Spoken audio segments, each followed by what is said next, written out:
Hello to all participants. Me and my colleagues are very glad that we have the opportunity to take part in this interesting and very useful event. We would like to Now I'll switch to express our English gratitude for the benefit of our to the international organizers. guests and my colleague Sonia.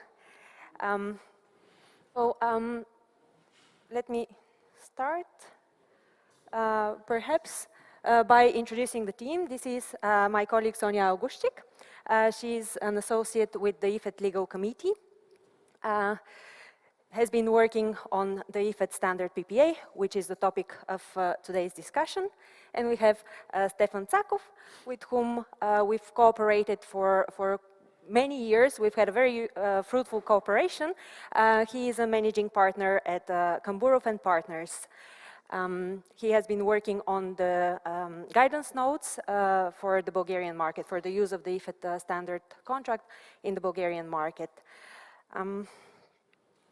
So today, this is not going to be really a panel discussion because we are all from the same team. This will be a rather lengthy presentation, but hopefully boring and useful one. Very boring one. Thank you for staying. By the way, let's start. Let me say just a few words about EFET, for those of you who are not familiar with us and our work. This is the European Federation of Energy Traders. EFET promotes competitive, open, and transparent markets in energy, so that these markets can enable sustainable and secure energy supplies and a cost-efficient transition to a carbon-neutral economy. At the moment, we have over 100 energy trading companies as members, and these companies are trading in over 27 markets. So the topic of today's discussion are renewable power purchasing agreements. We'll start by briefly describing what PPAs are, renewable PPAs are. And just by show of hands, I was wondering if I could ask how many of you are familiar with renewable PPAs? Okay, we probably, let's say, 1/3. And how many of you have been using PPAs? Or are planning to, okay. We do have a couple of 6, 7 people, perhaps. All right, I hope that this is not going to be too much of a repetition in this case, but I think, judging by the results of my quick poll, the introductory part may also be useful. After this introductory part, we'll discuss the need for a standard PPA contract. And I'll give the floor to my colleague Sonia, who will describe for you in a bit more detail the key features of the EFET standard PPA, after which Stefan will discuss the guidance notes for the Bulgarian market. I should probably mention that the EFET standard PPA was developed in close cooperation with the resource platform towards the end of, I think, 2018 and in the course of 2019, where we engaged with the members of the resource platform to test the PPA with those parties who will be using it, meaning developers and buyers, as well as with lenders to check for the bankability of the agreement. We are, and Sonia will discuss this in a bit more detail, we are also working on a Romanian translation of the agreement and respective guidance notes, which should be ready soon. Okay, let's start with a bit of history. I always like having a bit of an overview that will explain why we are at the point of needing renewable PPAs.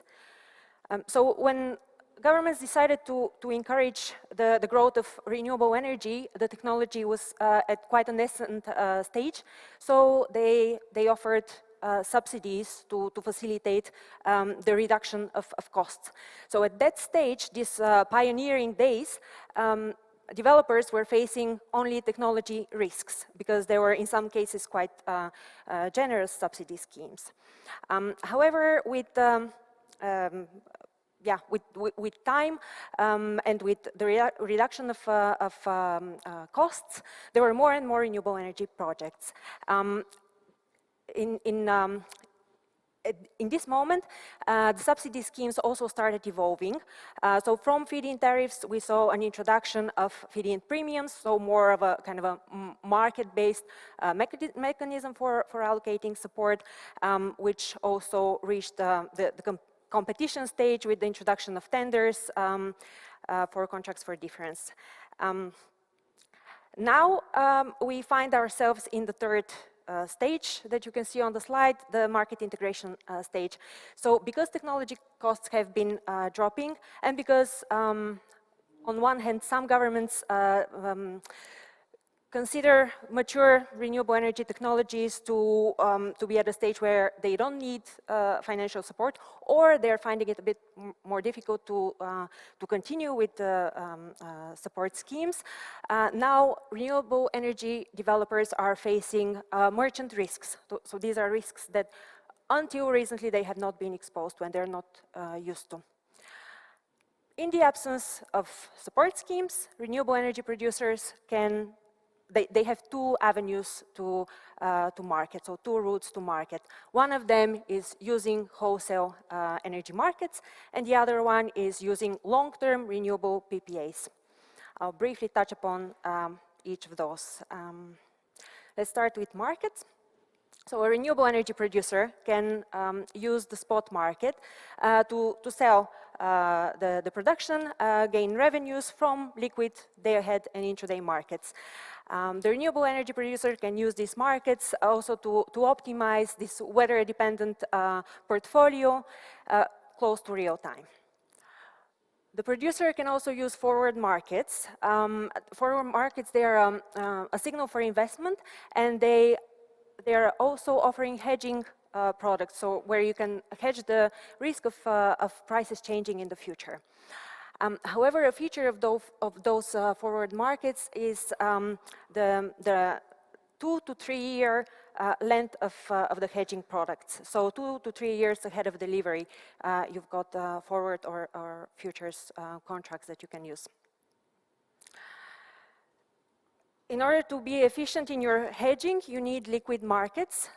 As you can see on this slide, the situation is not great across Europe, with the exception perhaps of Germany, some Scandinavian countries, and to some extent France and Italy. Forward markets are not particularly liquid. That's one issue. The other issue is, as I mentioned, the term of the contract. So that's hedging your price risk 2 to 3 years in advance, which is difficult for renewable energy developers because in order to get funding, they often require, they are required by lenders to have this longer term guarantee, so of returns. That's how we get to long-term renewable PPAs. So they are a long-term revenue stabilization mechanism which improves the bankability of renewable energy projects. Essentially, they're a commercial contract between a developer, a renewable energy producer on one hand, and an off-taker. This off-taker can be a corporate, for example, big IT companies that have massive energy-intensive data centers. You can have as an off-taker an energy-intensive industrial company.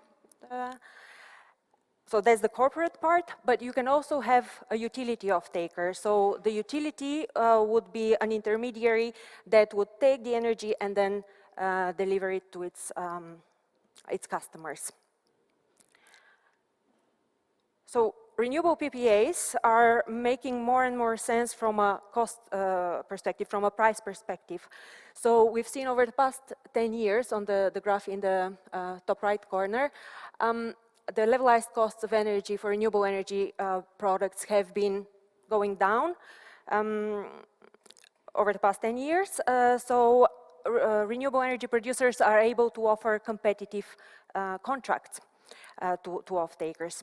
From the off-takers' perspective, we see the costs of energy for end consumers going up. So it makes sense for them to want to stabilize, to hedge the risk of prices going up in the future. So to sum up briefly the benefits of renewable PPAs for buyers, from a buyer's perspective, the PPA, again, helps you to control your energy costs, helps you to hedge the risk of costs going up in the future. That's one benefit. And the other benefit that is becoming more and more popular is the sustainability element. So renewable energy PPAs, probably I should go actually back to, yes, this slide. Renewable energy PPAs, they often are accompanied by a transfer of guarantees of origin. So with these guarantees of origin, you basically you have the benefit, oops, sorry, I'm going the wrong way.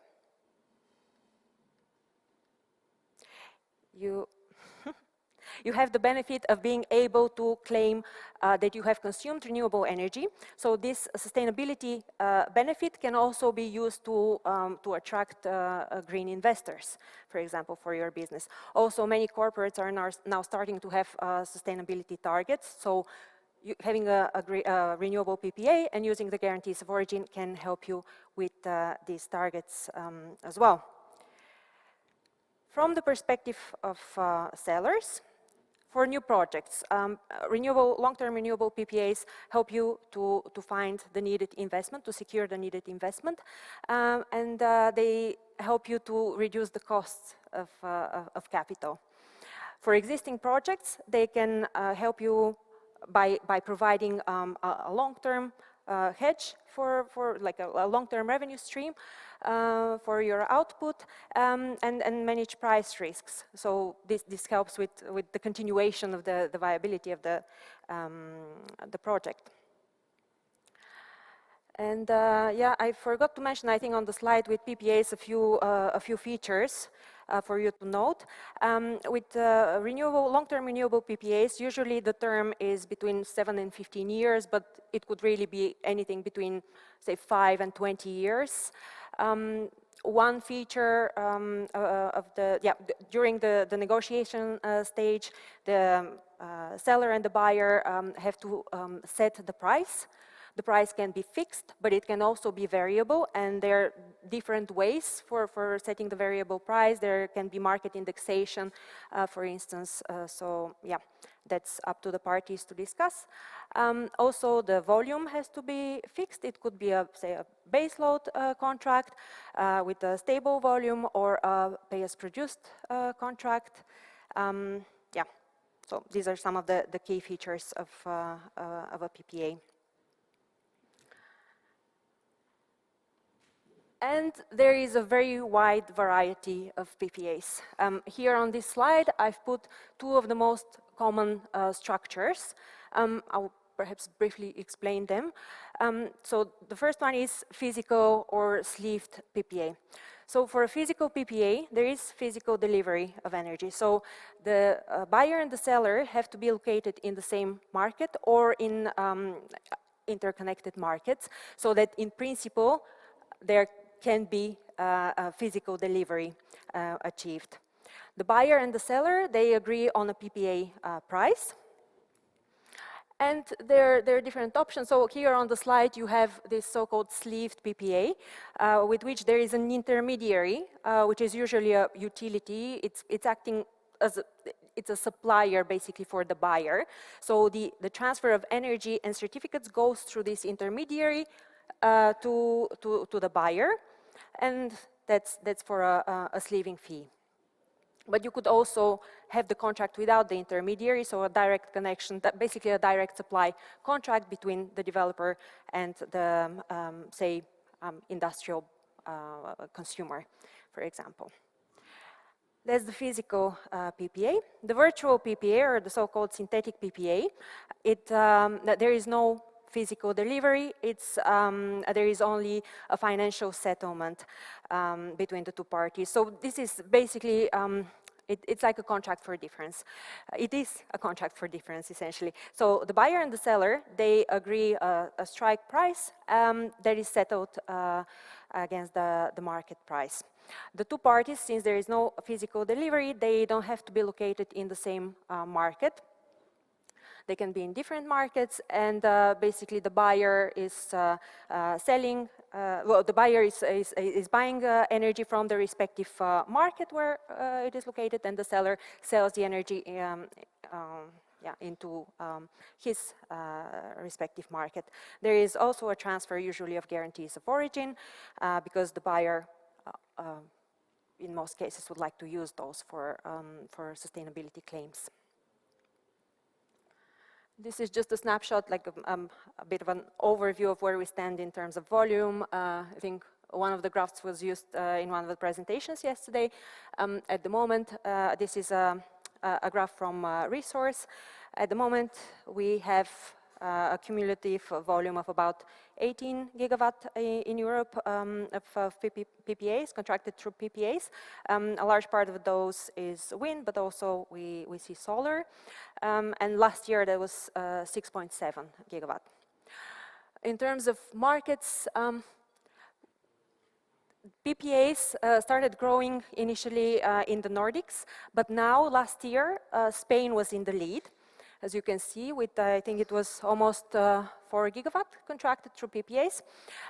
Other interesting markets are the UK, the Netherlands, Italy, also increasingly France and Germany, and yes, more recently Poland, and I understand also Romania.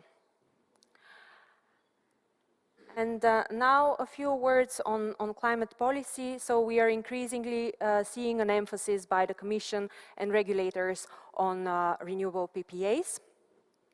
We have the European Green Deal and the Fit for 55 package, which recognize the key role of renewable energy growth in helping us realize our climate objectives, our decarbonization objectives. We have under the Fit for 55 package the Commission proposal for a revised Renewable Energy Directive, which requires member states to facilitate the uptake of renewable PPAs through removing regulatory and administrative barriers to the uptake of PPAs, exploring the use of credit guarantees, and that's to facilitate the uptake of PPAs in the small and medium-sized enterprises segment, and issuing guarantees of origin to all eligible renewable energy producers, regardless whether they receive support or not. This has been an obstacle to the uptake of PPAs in countries like Germany, for example. And then more recently, on the 18th of May, the Commission also issued recommendations on PPAs under the Repower EU plan, where there were some further details for member states, again promoting the uptake of PPAs. One of them is designing support schemes in a way that is compatible with commercial PPAs. And I was glad to hear yesterday that both in Romania and also I understand in Bulgaria, CFDs are being considered. So competitive tenders and CFD contracts are more compatible with renewable PPAs, commercial renewable PPAs, than CFD schemes, for instance, which in some countries, again, Germany as an example, have actually undermined the appetite for PPAs. So again, more competitive renewable energy support schemes would work better with the commercial offerings, commercial renewable PPAs. Again, the recommendations include improving access for SMEs, and there is an emphasis on transparency, again, financial guarantees and advisory mechanisms that could help facilitate the use of PPAs by SMEs. And then there is an emphasis on cross-border PPAs. In order to facilitate those, there needs to be further harmonization in the guarantee of origin exchange, recognition of guarantees of origin cross-border, and there need to be improvements in interconnection and the availability of transmission capacity. The Commission also mentions a couple of conditions that can facilitate the growth of PPAs. One of them is a vibrant market for renewable power projects, which yesterday we heard seems to be the case in the region. So that's one of the conducive features that could help the growth of PPAs and the realization of such projects. Liquid wholesale power markets, that's important because that helps with sleeving. The liquid power markets can, as I explained in the forward time frame, can help with hedging price risks.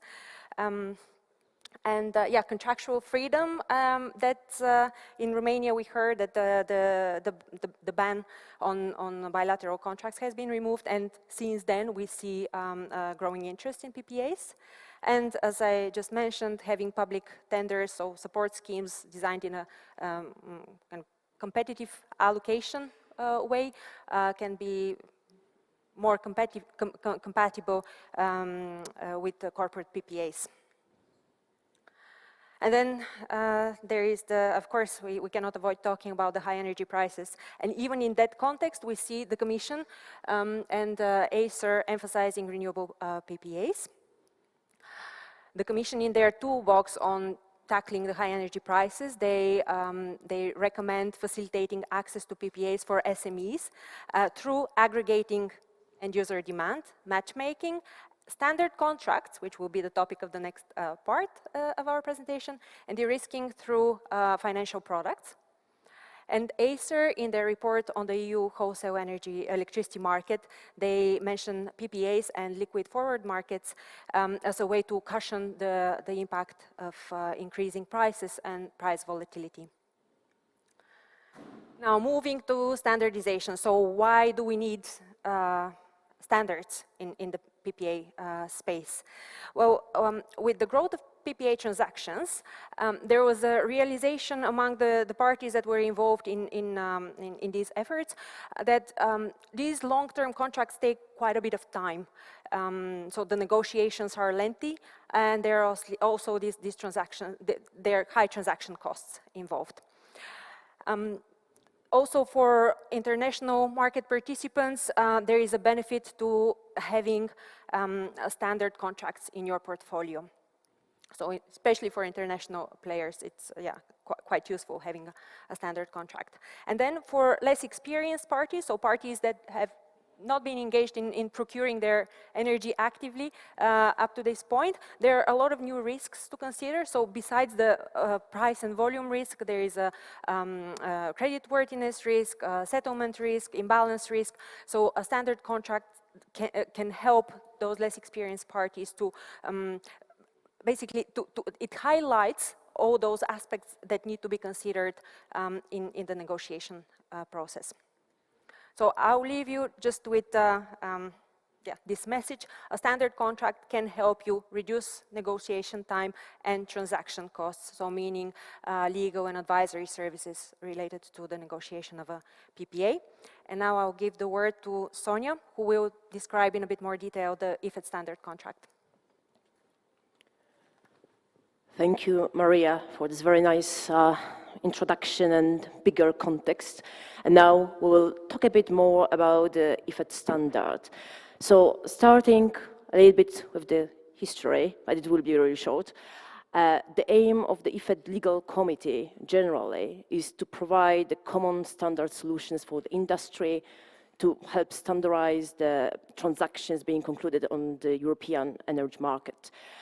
Basically, the most famous standard developed by EFET is the General Agreement for Gas and Power Trading, which is on the market for almost 20 years.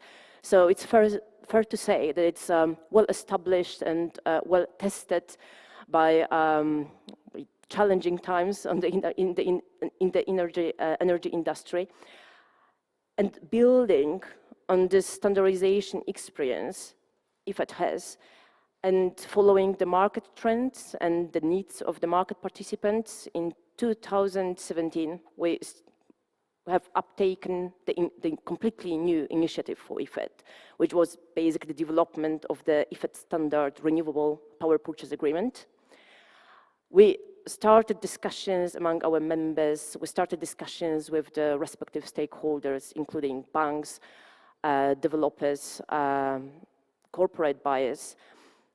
In cooperation with Resource Platform, after almost 2 years of internal works, we released the first pan-European power purchase agreement template in 2019.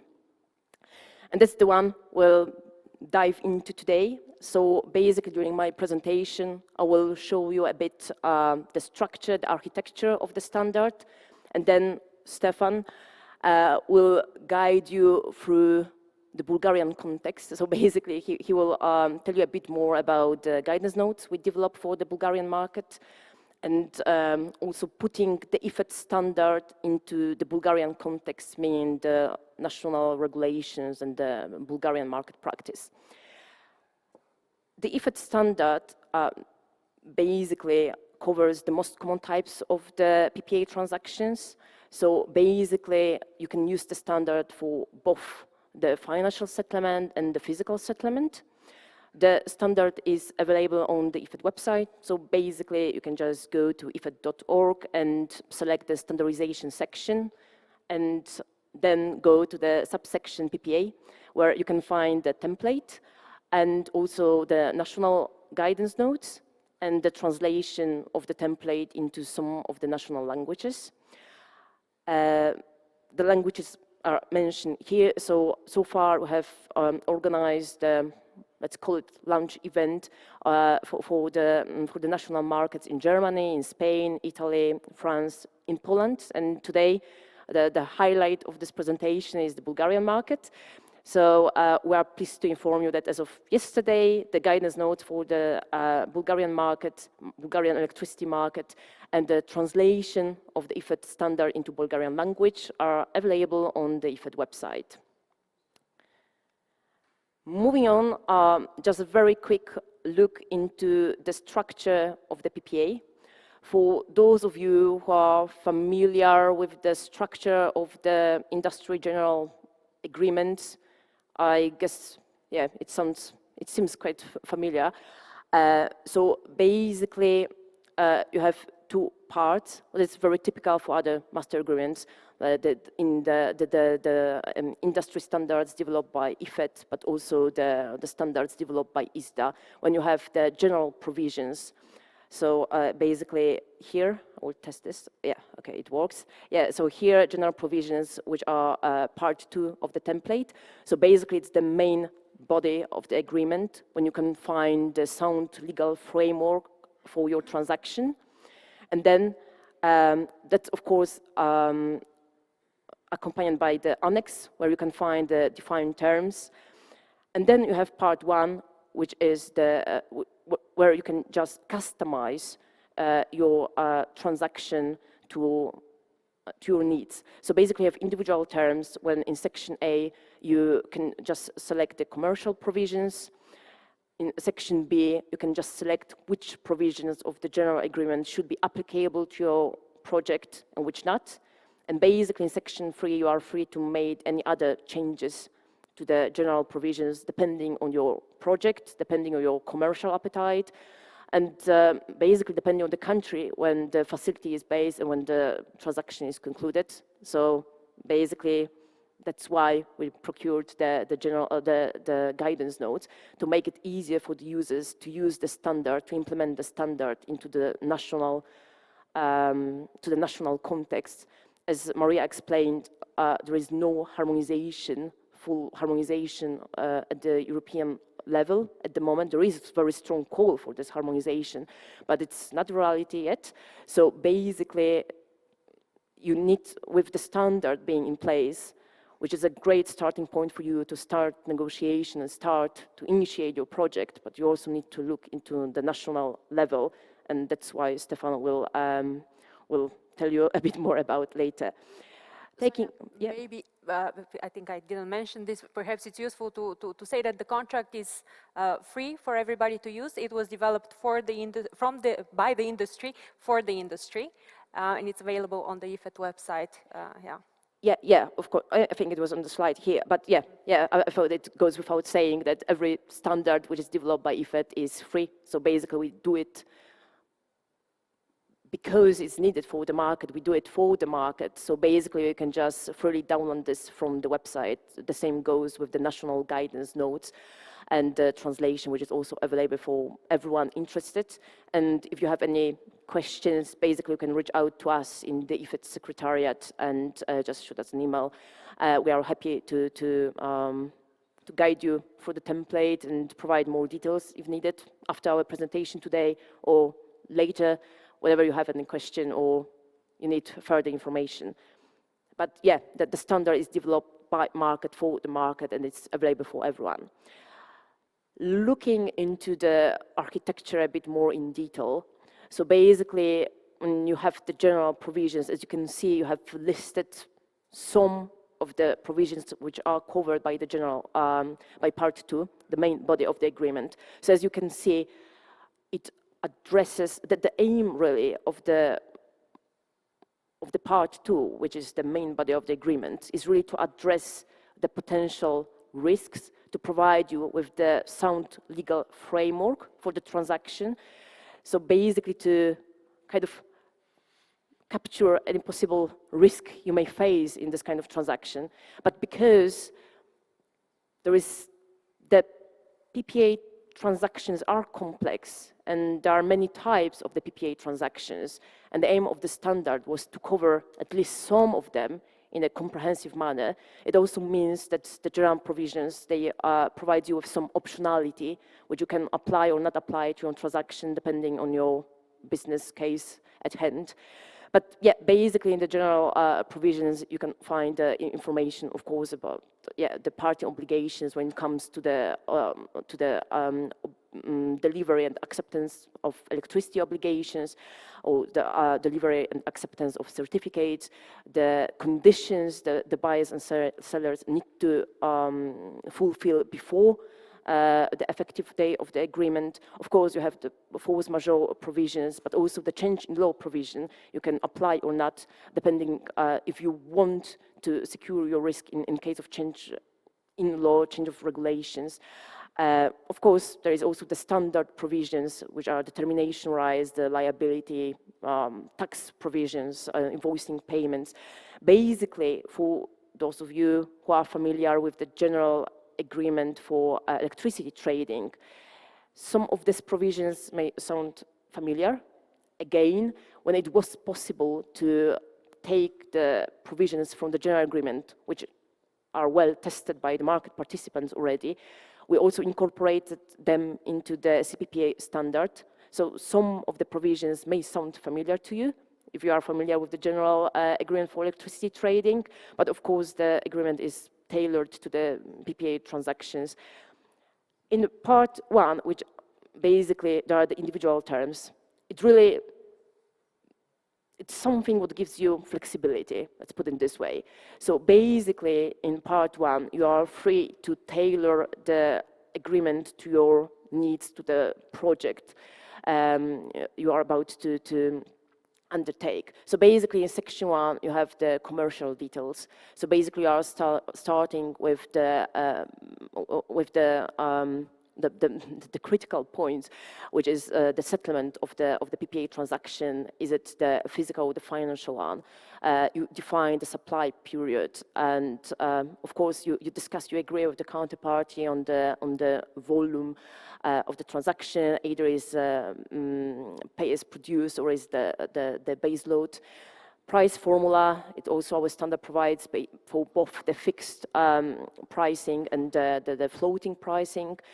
You discuss the balancing services, if they should be included in the standard or excluded in the standard, of course the certificate provisions. Then in section B, you go more in detail into the project itself when you discuss the conditions, precedents, the construction and commissioning details, when you can just select if the general provisions, which are in part 2, should apply or not to your transaction. Here, basically, the idea was to show you some examples, because I guess that still this slide, as long as I'm really doing my best to explain how this agreement is structured, just to avoid any confusion. We will maybe show you some case studies, how in practice you can tailor the general provisions to your business case. So basically, oh, sorry, not this direction. Yeah, so basically you have the general provisions, which is part 2, and you don't change anything there. So you take it as it is, and basically in part 1, which are the individual terms, you are modifying the general provisions when required by the parties, by the project, by the local regulations. So basically, the individual term starts with the point 1, which is basically the physical settlement or financial settlement. So you can basically just tick what is relevant for you in the project. If you are interested in the physical settlement or you are interested in the PPA being based on the financial settlement, basically what you need to do is to tick the relevant box, and that's it. So basically the framework for the physical settlement and the framework for the financial settlement can be found in the part 2 general provisions. And here in the individual terms, you are just selecting which is your preferred term. Of course, with time, the PPA market is also changing, developing further and getting more and more sophisticated. So you are always free to basically deviate, and you can also introduce like additional changes if you want some. So basically we've also seen on the market, for example, the annex, which allows to switch from the physical settlement to financial settlement. So basically you can also introduce such wording to the agreement and make it more tailored to your transaction. Then, of course, the second question is about the total supply period, when basically, again, you have 2 standard options provided by the EFET agreement, when you can just link the total supply period with the commercial operation date, or in the second option, you can introduce the alternative, which is also the specified date you can just put into agreement. But again, there is also a space when you can deviate from the suggested wording and introduce something what is best place for your project at hand, if that's needed.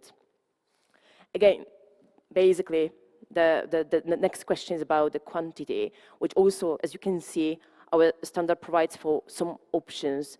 So you can basically go with the all metered output, but also in the second option, you can just specify here the percentage. So you can say, for example, that the quantity will be, let's say, 80% of the production.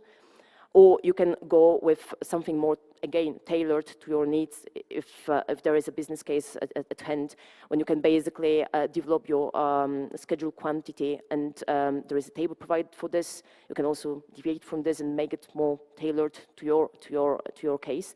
But as you can see, there are at least some options which are already available for the market participants. Then, of course, pricing, and here again, you can see that basically, this structure is provided in 2 slides. I will just show you the other one. As you can see, the difference is that there are options provided for the physical settlement. There are options provided for financial settlement.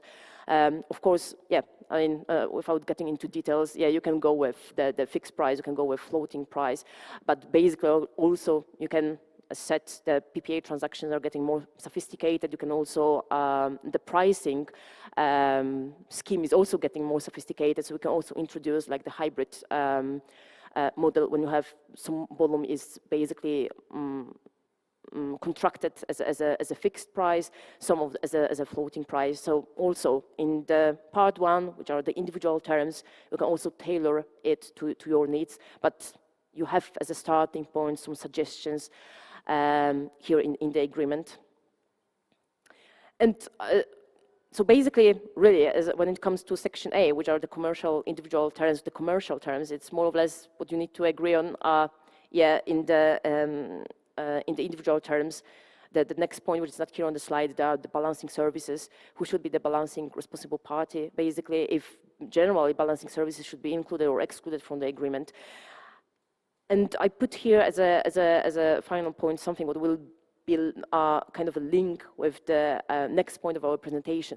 So basically, as a standard provision, and generally as a standard practice at EFET, our industry documentation is usually governed by English or German law. So basically, our agreements are tailored to these two jurisdictions. So basically, it's also a case here when you can go, if that's your preference, for English law, or you can go with German law. But also there is section B, which is the other, when you can basically specify the governing law of your preference. But of course, it means that you need to introduce some changes to the agreement, which are required by the national regulations and by the market practice of the given country.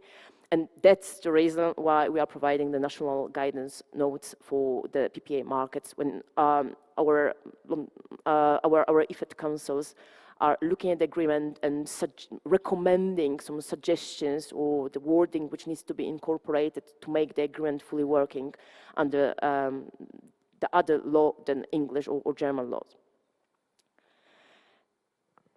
Summarizing very quickly, architecture is really simple.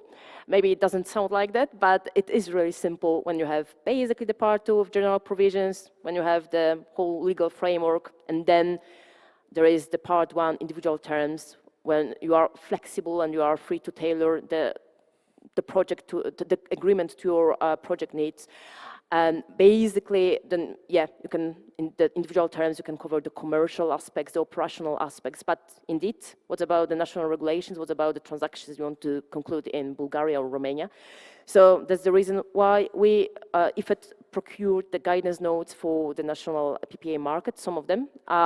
So basically, Italy, Spain, France, Germany, Poland, they are already available on the EFET website, and these guidance notes are for free. Yesterday, we published the Bulgarian guidance notes, along with the translation of the standard into Bulgarian language. Worth mentioning that we have the reason why we are here today, and we will talk about Bulgaria, is that we have seen a growing interest among our members in the region and Southeast Europe. So basically today we are starting with Bulgaria, but within 2 weeks in Budapest there will be a presentation of our Romanian guidance notes and the Romanian translation of the standard. So that's something that is very much in the pipeline, let's say, and basically the guidance notes are near to final and will be published on the EFET website within 2 weeks. So basically Romania is really pending.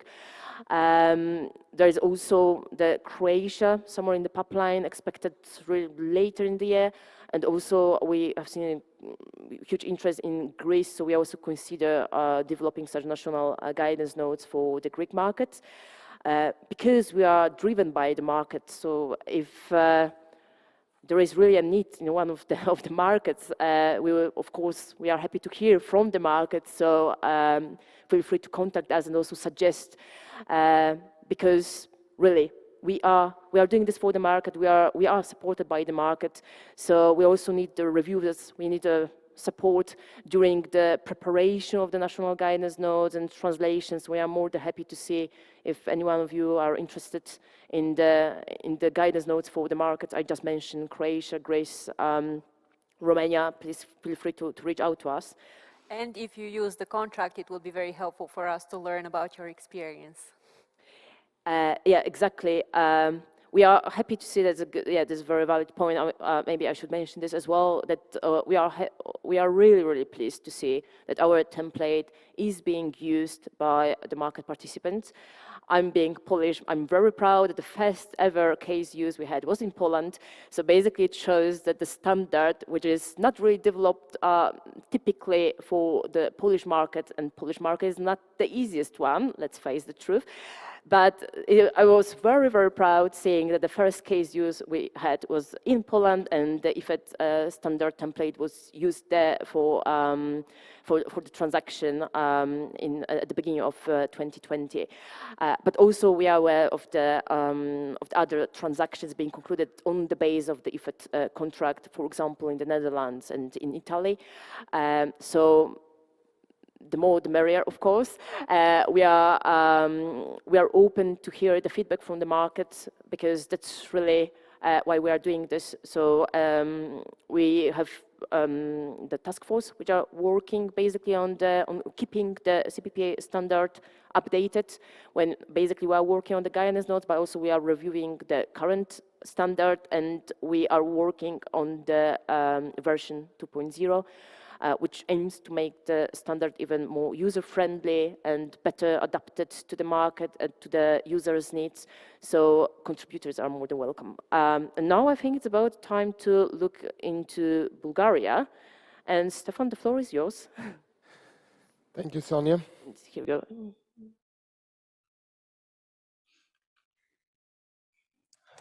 Здравейте, Мария вече ме представи, Стефан Tzakov се казвам. Съдружник съм в адвокатско дружество Камбуров и съдружници. Кантората ни е фокусирана върху енергийния сектор. I'm representative of a legal firm. We are specialized on the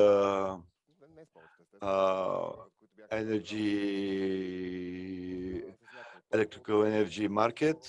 We are known to most of the participants here, maybe more, maybe less. Our presentation is in English due to several reasons. First, the contract is in English, the original contract is in English. But since yesterday, we have a two-language version, bilateral version. But тези guidance notes are addressed to people who are not well known. I mean, they don't have enough knowledge for Bulgarian market. So there are, of course, some participants that are working on the Bulgarian market for the last 20 years. Of course, it's not important for them. So, but still, we decided to keep this presentation in English. But the format of these guidance notes is set by the EFET. They differs from the so-called legal opinion, which we make more current, I mean, more actual for the EFET. It reflects the Bulgarian trade law. So the purpose of the guidance notes are for free, they're distributed for free. It's not possible, of course, in a document which consists of 10 pages to cover all the topics, specificity of such documents. But as a legal firm, it's a document which haven't used by us, which now are trying to popularize in Bulgaria. So it's from 2020. So some of the topics are covered more extendedly, the others are shortened. It's very difficult to cover everything with the guidance notes. That's why they're called guidance. For me, a very important part is which I would like to share with you, that we incorporate. I'm switching to English now. We have been cooperating with EFET since 2006, and I still remember very well back in 2007 when we made a promotional event in a much smaller audience than this of the EFET standard general agreement for electricity purchase. And throughout all these 15 years, we faced a long but finally successful process of implementing of this general agreement into the Bulgarian trading and legal environment. I have to say that in the beginning we were also skeptical about it. There are a couple of reasons, and all of them are relevant for this agreement as well. That is why I'm mentioning this story with the EFET general agreement, because it's quite similar as structure to the new EFET PPA. It somehow looks a bit English law-like. The architect of the EFET general agreement was an English guy, as a matter of fact, or an American one, I'm not sure. and he and his team, they tried to make it a bit more European, but not fully successfully. Of course, we will never find such a thing like a perfect or a bulletproof contract. I really hate when a client comes to me and says, I must have a bulletproof contract. Okay, we can prepare a bulletproof contract, but this contract needs to be approved by the counterparty as well, always, before signing. So a signed contract is always a compromise. And the EFET standards, they are also searching for a kind of compromise. The key word, I believe, is balance between the interests of the parties. The identical clauses protecting the interests of both parties. This is absolutely valid for the new corporate PPA. Depending on which side you are, you might not like it, but you may change it if you dislike something in the agreement. So there was a long story with the EFET General Agreement. Throughout the years, we saw more and more companies using it. We were happy with this, of course, because in fact, this really led to reduction of negotiation time. This was a kind of passport for Bulgarian trading companies to trade abroad with Western and Mid-European trading companies. Why is this so important? Because absolutely the same process is ahead of the new standard agreement. Hopefully it will take less, because we as lawyers see the increasing demand for such long-term PPAs. So we will try to give some examples during the review of the summary of the guidance notes, and those examples will be based entirely on our practice. I liked very much when yesterday the member of the European Parliament, Ms. Popova, said that let's talk about facts, because okay, it's nice to have green energy, but all of you know better than us, being into this business, that there are a lot of obstacles, administrative obstacles, grid connection issues, and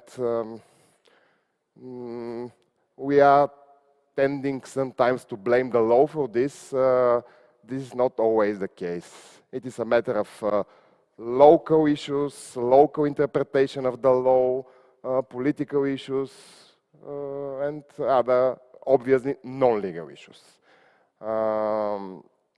So, in this context, for sure there will be issues in front of this, practical issues, in front of this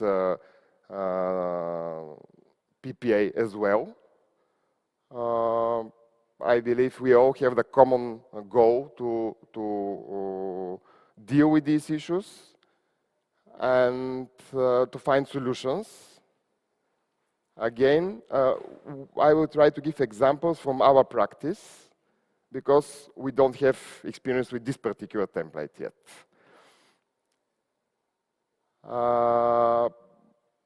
The idea was to present it more generally in the Bulgarian context, which does not necessarily mean only applicable Bulgarian law, which counterparties may choose. There is a separate slide dealing with applicable law. And this topic, unfortunately, is getting more and more important, because we have seen that there is an increasing number of court cases based on Energy General, EFET General Agreement, similar other agreements adopted by the counterparties, PPAs, and so on. This is a trend although we are lawyers and we are getting money out of this, we definitely don't like. We prefer the previous phase, when we provide advice. What is, for example, the EFET General Agreement, interpretation of the agreement, helping the parties to enter into the agreement, and so on and so forth. Now, there are a lot of court cases where the judges have to interpret the provisions of the EFET General Agreement, and all these issues which throughout the years we have more or less theoretically discussed between lawyers and with our clients as well, now materialize. I really hope that we are far from this phase as far as the long-term PPA is concerned. Just a terminological note which came across my mind. We all say PPA, and we all know what we understand under PPA, but formally, because lawyers are very formal guys, every contract for sale of electricity is a PPA, because PPA means power purchase agreement. The word we always omit, because it's somehow self-understood, is long-term PPA. This topic was very well touched by the previous banking panelists, which at least to me was extremely interesting, because I'm not a typical banking and finance lawyer, and we heard, again, facts, and facts are the ones that matter, from the banking guys. Okay, it's nice to talk about long-term PPAs, but how many long-term PPAs have we seen throughout the last years? There are just a few. Now, the only real 2 PPAs, but they are not from renewable sources, which we have seen before the last 2 years, revived increasing interest in renewables and in PPAs, were the 2 contracts with the so-called Maritsa thermal power plants. They were long-term, with some highly sophisticated mechanisms for calculation of the price in order for the investment to be repaid and so on. Because the PPAs we had for the renewables throughout the years, they were not real PPAs. They were very simple, because all the main parameters were fixed by the law. Term, price, obviously feed-in tariffs, priority dispatching, whatever, it was in the law. It wasn't much different with the contracts for compensation with premium. I have to say that it is 100% different now, since, according to our experience, 2019. We see it again from the relations with our clients, the increasing interest in this sector, and the PPA term is mentioned more and more often. So when we say PPA, we mean, in this particular context, a long-term agreement for purchase of electricity generated by renewable energy sources.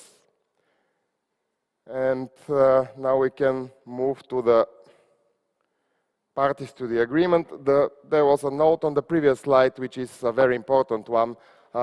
Generally, this, in the same way, like the EFET general agreement, this agreement is compliant in Bulgarian law. It cannot be otherwise. I mean, it's more or less European law-based. There are, of course, country specifics, but generally, this agreement can be used by parties, at least one of which has its registered office here in Bulgaria. So the seller, in our context, is a renewable generator, where actually one of the reasons why the contract looks a bit scary at the first glance is because it tries to include in it all possible hypotheses. And it's, in this respect, it's even more, how to say, trying to cover every possible scenario compared to the EFET general agreement. Because now, here we have a power generator, which can already have a built power plant, or the power plant can be, at least in the face of a project, whatever a project means, because I'm sure all of you have seen a lot of projects in the last years called projects, where in most of the cases you have just some agricultural land in them. A real project is a project with, I have to say as a lawyer, a building permit. Not only for the power plant, but for the grid connection facilities as well. Because this is something which, after all those years, is still very often forgotten for whatever reason. Because the whole hell you have to go through with the power plant, you have to do absolutely the same exercise with the grid connection facilities. And the bigger power plant, the more complicated and expensive the grid connection facilities, and the more the legal issues, of course. And the context we see demand for PPAs now is namely for to-be-built power plants. Because the already existing ones, they have enough local experience. They, in most cases, they have their contracts. They are negotiating, or at least trying to renegotiate the terms and conditions. But for new build, this is somehow considered an important condition in order to get the financing. Again, we have to refer to the previous panel. On the one hand, I was happy to hear that our understanding as lawyers, based on our experience, is confirmed that there are not many, or even there are no, long-term PPAs with fixed price for more than 1 year concluded with to-be-built power plants, especially in terms of very, very volatile electricity prices. On the other hand, it is a pity to hear this, because this means that market participants are afraid to enter into long-term contracts.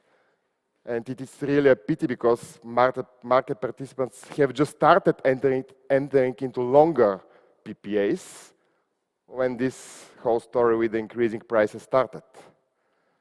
There are even companies which, based on the impossibility to enter into a PPA, decided to, or all the complications around this, they decided to finance their projects by themselves. It's clear for a power generation facility above 5 megawatts, you need a license issued by the Bulgarian energy regulator. And we still have the famous mandatory trading on IBEX, mandatory trading for generators, of course, not for traders. There is a complaint filed with the European Commission against this rule. Throughout the years, we have heard different opinions. Most of our clients, most, not all of them, consider that the mandatory trading on IBEX is detrimental. Honestly, I don't know what is going on with the complaint with the Commission. They are slower even than the Bulgarian administration. So I really don't know. But I have heard rumors, nothing more than rumors, that it is considered this mandatory trading on IBEX to be abolished. Again, as a lawyer, I can comment on the facts. The fact is that we still have it for power plants exceeding 500 kilowatts. The good news, which of course all of you know, is that RES power plants commissioned after the 1st of January 2019, this rule is not valid. So new build can directly trade on IBEX when they are commissioned, of course. And there are different models also according to the law and according to the practice how power generators comply with this requirement. Obviously, if they want directly to sell their electricity on IBEX, they cannot use the template of EFET because IBEX has its own templates. If we are talking about newly built RES, they don't need to go to IBEX, they can use this template. In most of the cases, generators prefer to use their balancing circle coordinator with whom they enter into a power purchase agreement. They agree certain price, and then this balancing circle coordinator sells the electricity on IBEX. It is also mentioned in the guidance notes, not on this slide because there is no space and time for everything, but in most of the cases, this goes together with back-to-back agreements, however you may call them, counter for difference, hedging agreements, financial settlement agreements. There are different models which have been used in the more developed markets for many years, which, at least to us as local lawyers, sounded a bit abstract until, I have to say, probably 2 years ago. Bulgarian, for various reasons, Bulgarian local market players were more skeptic, more reserved towards such instruments. They rather stick to the more traditional physical trading. We see that there are already Bulgarian market participants using different additional legal tools to hedge their risks. Under such contracts, they, like already very well explained by Maria, they sell this electricity on the virtual market in advance at a fixed price. Usually, they use the ISDA master agreement, not necessarily, of course. If somebody believes that the EFET standard agreement is complicated, he must have a look at the ISDA master agreement. There is a kind of glossary to the ISDA master agreement, which is, I believe, between 400 and 500 pages. And it is a typical UK law agreement, so you have to hire some very expensive English lawyers if you want to enter into this agreement with your counterparty. Because I think in all the cases we have seen signed the master agreements, they were subject to ISDA law. It will be very difficult to read 500 pages and to check whether they comply with Bulgarian law. I mean, doesn't make any sense. Now with the EFET standard agreement, the aim is to be able also to agree on financial settlement of the electricity transactions. So this is also an opportunity which market participants may use. The buyer, unlike the traditional EFET general agreement, where the most common scenario we saw also in practice was between two trading companies, the buyer here is not necessarily an electricity trader or an intermediary, like we call it with this non-legal term, or an end customer.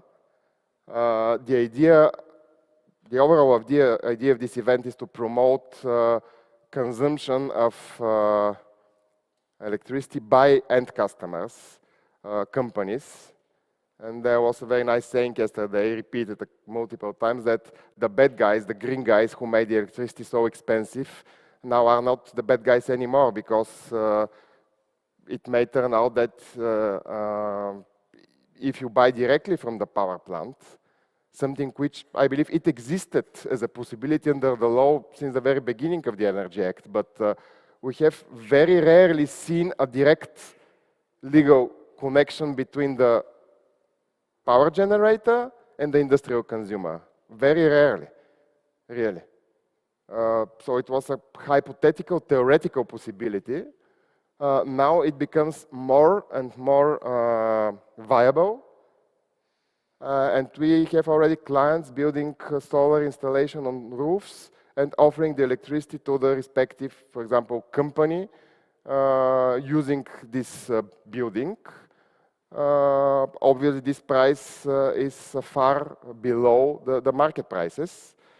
So indeed, this is a fact. Green energy can offer very competitive prices today.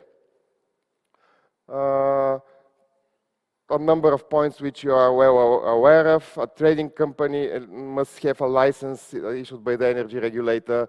Usually it is supplemented by the rights and obligations of a balancing coordinator, because this trading company also acts as the balancing responsible party for the respective generator and also for the respective end customer.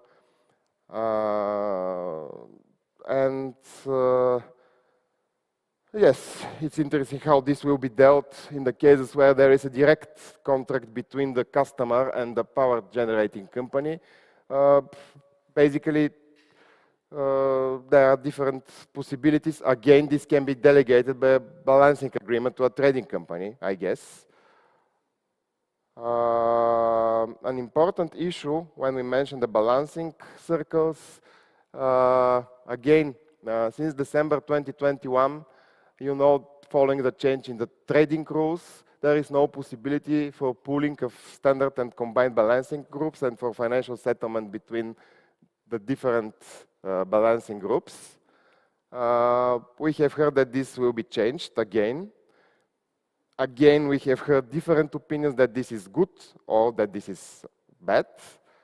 Where my personal understanding is that the majority of the market participants, apart from ESO, consider that the previous approach, when the pooling, when the aggregating of balancing groups was possible, is the better approach, because it provides more possibility and it gives better opportunities for the balancing coordinators to play with the imbalances within the bigger, the mega group, like we call it. Obviously, in order for the PPA to be consumed, you need a duly commissioned power plant. We have seen interesting cases in the past where, for example, you know that under Bulgarian law, we have two possibilities concerning the license, because in most of the cases we are talking about bigger capacities, so a license is necessary. You can obtain the license at the end of the development of the project, or you can obtain it earlier, but when you intend to put the power plant into operation, to commission it, you need an additional act issued by the energy regulator, the so-called permit for commencement of the licensed activity. In the practice, we have seen cases where companies were generating electricity before, because they were technically grid connected, before they got this permit from the energy regulator. This is against the law, I have to say. There are also, of course, other operational documents issued by the TSO that the facility and the grid connection facilities comply with the requirements. And of course, the parties have to enter with the respective, in the respective agreements with the TSO or the DSO, depending on to which grid the facility is connected. If we are talking about a power plant, the power plant operator has to have an access contract, where the buyer is an end customer. He needs to conclude access and transmission contracts with the system operator. We have already mentioned that both physical and financial settlement of electricity can be agreed. Practically, of course, this leads to, when we are talking about financial settlement, of different questions and issues. I believe parties experienced in this can easily and for sure more easily than me answer such questions. Important is to mention that in Bulgarian legal environment, physical delivery should be in accordance with the agreed and registered with ESO schedules. A very important topic, again, most of you know what the costs of an operating power plant are. But if we are talking about new entrants intending now to invest in such renewable projects, which is the trend we have mentioned that is very visible in the last 2 years, although unfortunately with no great final results yet. This topic is about the payments an operating power plant has to make. Of course, 5% fee to the Electricity System Security Fund, and we have an exception for RES generators put into operation after the 1st of January 2021. Again, an important exception for renewables. There are 3 exceptions. We have already mentioned the one about the mandatory training, and there is a third one. For reasons unknown to me, all of these exceptions have different dates. Don't know. Probably it has something to do with lobbying. I don't know, really. Fee for reactive power to be paid by the electricity generators to the TSO for the reactive power discharged into the grid. Annual license fee, which has 2 components. a fixed one 2,000 levs and a variable one 0.005 of the income. Excise duty is applicable, including when selling electricity to end clients, of course. I don't think that excise duty is applicable when we are talking about wholesale trading. Of course, the famous grid access fee. Many of you remember the battle against the grid access fee to be paid to the DSOs. At that time, we had to defend it. It was very difficult, honestly. This was probably one of the most illegal decisions of the regulator I have ever seen. Naturally, it was abolished at the end. But the grid access fee to be paid to SO survived to cover some costs SO has for the grid management. Additionally caused, this is at least what SO say, by some types of renewable power plants with not stable generation cycle like wind and so on. And the obligation to the society fee, aiming to put some additional money into the budget to recover some costs of the energy companies, which is attached to the electricity price as well. Here we have the third exception for end customers and traders purchasing electricity under bilateral contracts with RES generators, again, only put into operation after the 1st of November 2019. So this electricity is obviously released from the obligation to society fee. There is a nice chapter of the PPA dealing with the certificates and certificates trading. They can be sold together with the electricity or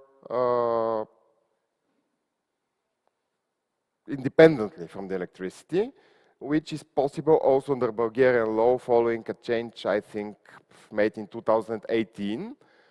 What is specific, I'm not sure, I haven't made a comparison, international comparison, but a certificate is eligible for transfer only once and to end customers only. I mean, for transfer independently from the electricity. This is what the law and the respective ordinance say. The other important point is that the Bulgarian certificate issuing body, the Sustainable Energy Development Agency, has not gained full membership in the association of the issuing bodies yet, which has relevance for the different formal procedures concerning the guarantees of origin. For example, under Bulgarian regulations, such guarantees are not eligible for transfer by cancellation statements, but only by the SEDA registry transfer procedure. Now we are coming closer to provisions which have been to great extent inherited from the EFET General Agreement. Throughout the years, they have been the most discussed ones because obviously when we are talking about termination, there are some legal issues around the agreement. One of the parties believes that it has suffered damages. It sends the other party a termination notice and calculates its termination amount. In the EFET General Agreement, we had this split between the settlement amount, and the sum of the settlement amounts was called termination amount. Now it's somehow simplified. We have the termination amount only, but we are talking about one and the same thing. And it is very important to note, regardless what the party believes or says, we always say this to our clients, this party must be able to prove its statement at court. Obviously, if your counterparty does not challenge, does not contest your calculation of your damages, there is no legal problem. You can say, okay, you owe me 50 million. The other party says, okay, I will pay it to you. There is no work for lawyers there. But if we have a dispute, and this dispute cannot be resolved out of court, then parties obviously go to court, which leads us to the next slides with the jurisdiction, the applicable law. And at court, things are much more serious. Everything must be proven at court, including the calculation of the termination amount, all the gains, losses being the components of this termination amount. This is very important because I believe some people, not legal guys of course, sometimes forget this. They're pretty sure that their calculation is bulletproof, and as we said, there is no such a thing like bulletproof in real life. All these details are described in a very lengthy and very legal way. In the legal opinion we have issued for EFET, and there are such standard legal opinions for every jurisdiction issued by the respective local partners. So who is interested in such issues can obtain this legal opinion from EFET. Limitation of liability, to me it's relatively simple. We have a very clear rule under our legislation. It's Article 94 of the ЗЗД, Закон за задълженията и договорите, according to which you can limit your preliminary, meaning that the liability has not occurred yet, or the damage has not occurred yet. You can limit your liability, but for the cases of intentional default, умисъл, or gross negligence, груба небрежност. Obviously, in other countries, gross negligence is not covered by this rule. So very often in standard agreements, they refer to intentional default only. So under Bulgarian legal environment, this gross negligence should be included as well. Direct damages, they are by default excluded. Indirect damages are by default excluded under Bulgarian legislation.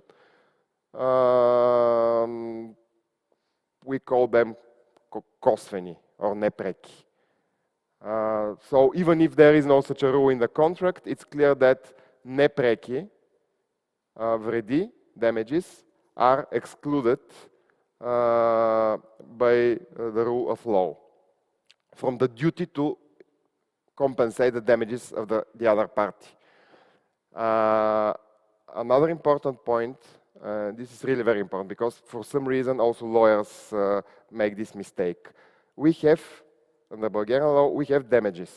And damages, there are two groups of damages. A loss or lost profit.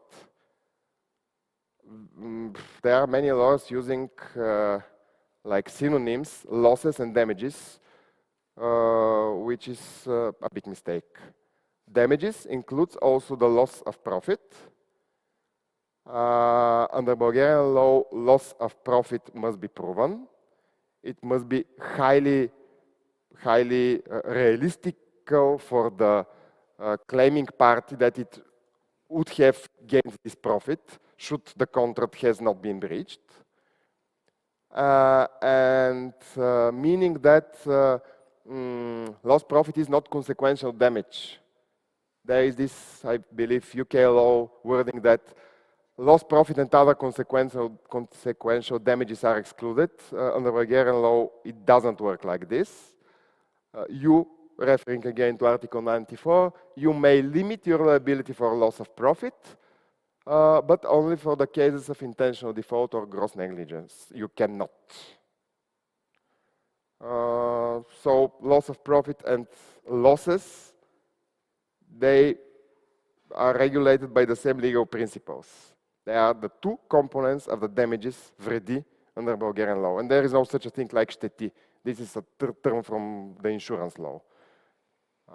It's вреди in Bulgarian. And if you say вреди, it means both lost profit and losses. Choice of law. Again, unfortunately, this topic is getting more and more important because of the many court cases we are facing and we are helping our clients with. When we are talking about EU countries, it is more or less easy.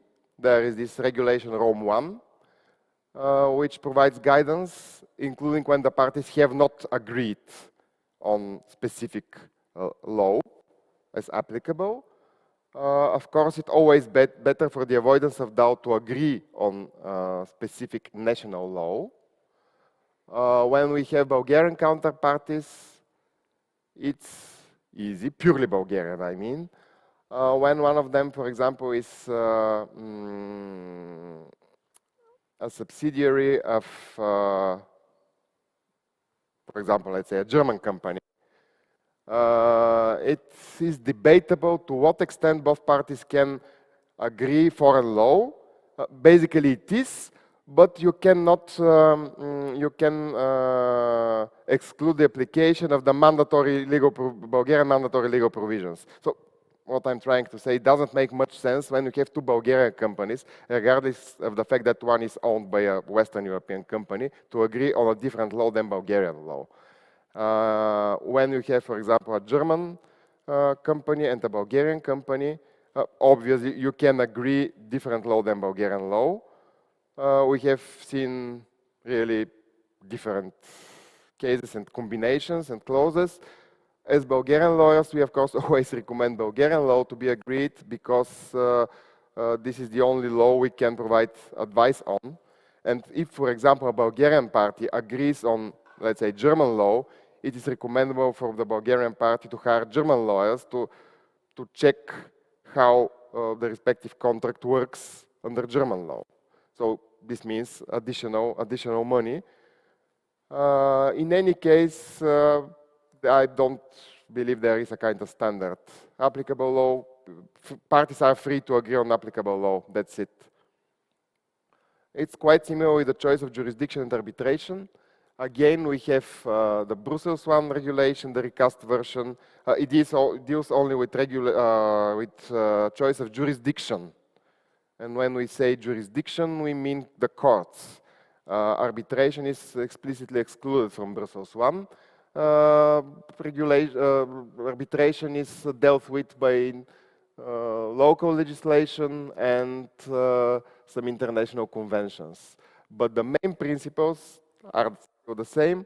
If the counterparties have their registered seats in two different jurisdictions, they can choose foreign arbitration. Arbitration means with its seat abroad. Or they can choose foreign courts to adjudicate on their disputes. Where, for example, we may have a German and a Bulgarian company agreeing on Swiss arbitration, French arbitration. There is really a very big variety in this regard.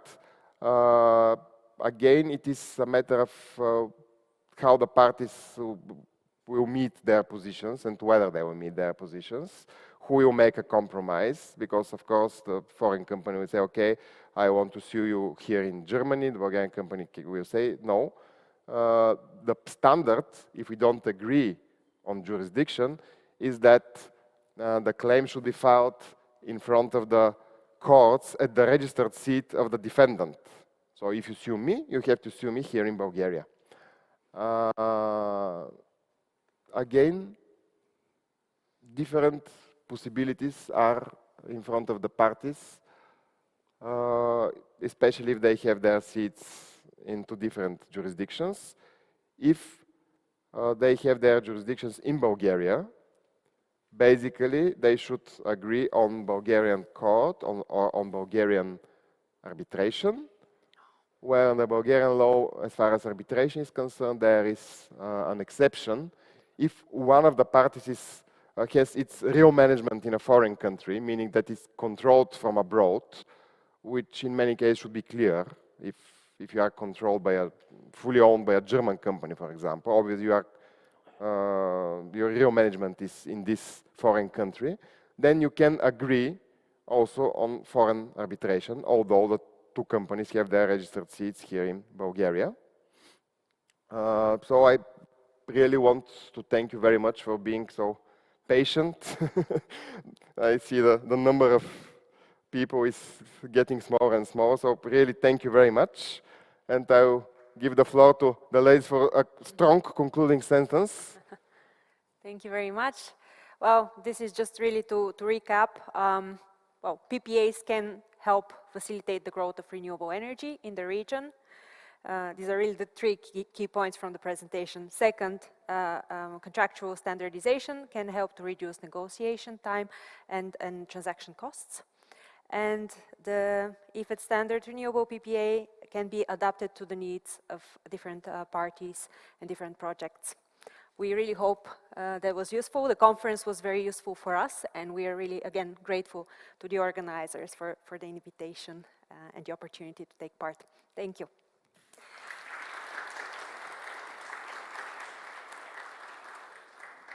I would like to invite questions. Are there any questions on the PPA? You have on the last slide, I believe the slides will be circulated. You have our contacts as well, in case you have questions once you've had a look at the contract.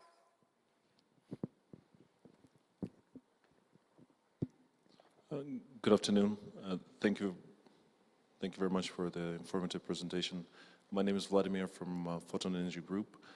I wanted to ask about on-site PPAs, whether that has been a major topic for the industry players that you have been speaking with, meaning the rooftop or on the ground-based connected directly to the factory. Yes, because we see, especially with multinational companies, they are looking for off-site and on-site PPAs, and whether you have looked into that direction to put together guidelines in the different countries for specifically on-site PPAs. Thank you. Would you like to start? Or, well, I know there is interest from the industry on on-site PPAs, especially those buyers who who are interested very much in the clear-cut case for a sustainability claim. So there is interest because they would like to have a very clear, direct link between the seller and the buyer. But yeah, of course, different buyers, different preferences. I will leave the legal question to my colleagues on guidance. I believe this template we are talking about now has been designed also to cover such cases. If there are any specifics, they can be dealt with the election sheet to the contract, the individual terms and conditions, or also the contract can be simplified. This is something which we have seen also, simplified contracts, still based on the EFET general agreement for trading in electricity.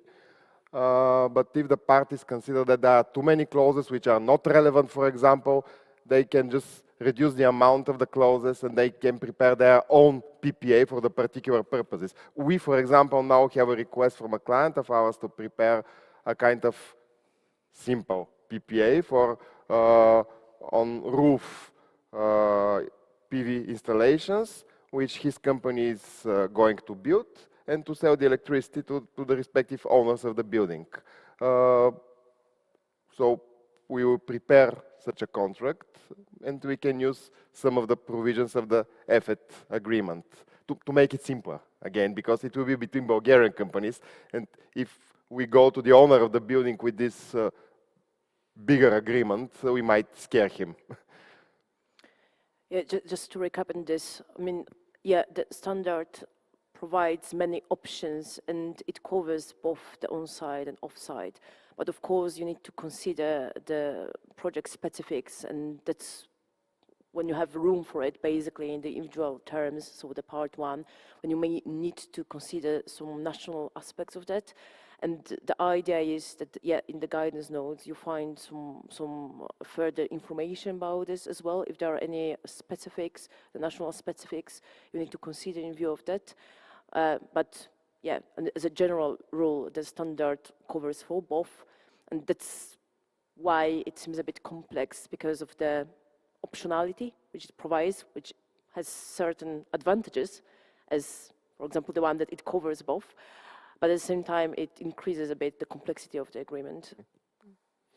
And again, there are different buyers, so not everybody has the facilities to accommodate for on-site renewable energy infrastructure, but there are other options if you're interested in helping the growth of renewables, if you're a buyer. Other questions?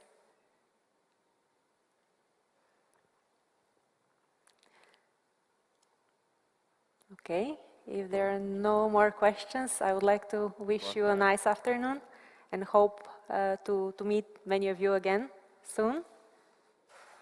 Thank you. Thank you. Благодаря ви.